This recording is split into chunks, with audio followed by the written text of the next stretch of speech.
హైదరాబాద్లోని సైబరాబాద్ కమిషనరేట్ పరిధిలో 1,06,00,000 రూపాయల నగదు ఎస్ఓటీ పోలీసులు సీజ్ చేశారు. 6 పోలీస్ స్టేషన్ల లిమిట్స్లో తనిఖీలు చేపట్టారు ఎస్ఓటీ పోలీసులు. ఈ సమయంలో బ్యాంకులకు నగదు తీసుకెళ్లే 6 వాహనాలను తనిఖీ చేశారు. ఎన్నికల సంఘం నిర్దేశించిన సరైన క్యూఆర్ కోడ్లు పాటించకుండా తరలిస్తుండటంతో డబ్బును సీజ్ చేశారు.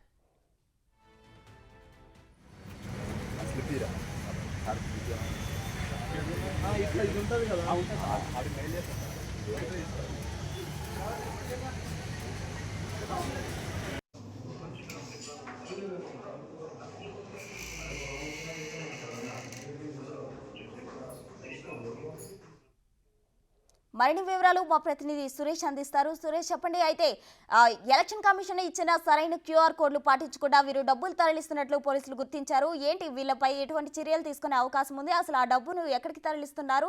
ఎక్కడి నుంచి ఎక్కడికి తరలిస్తున్నారు?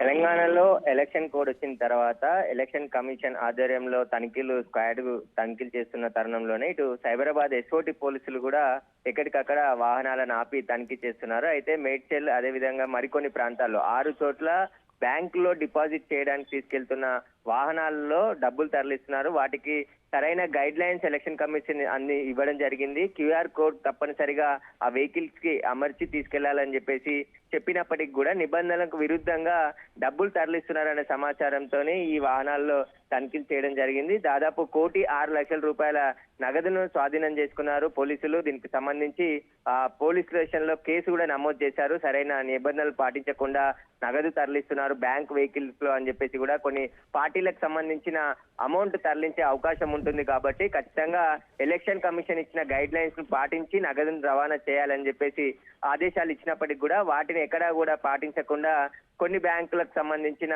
నగదు సరఫరా చేసే ప్రత్యేకమైన వాహనాలు ఉంటాయి. అందులో నగదు తరలిస్తుండటంతో పోలీసులు వాటిని సీజ్ చేసి ఎలక్షన్ కమిషన్ కు అప్పచెప్పడం జరిగింది. దీనికి సంబంధించి కేసు నమోదు చేసి దర్యాప్తు చేస్తున్నారు.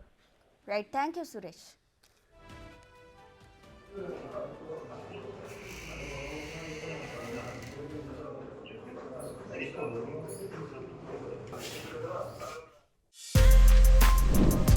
For more videos like this, subscribe Big TV channel.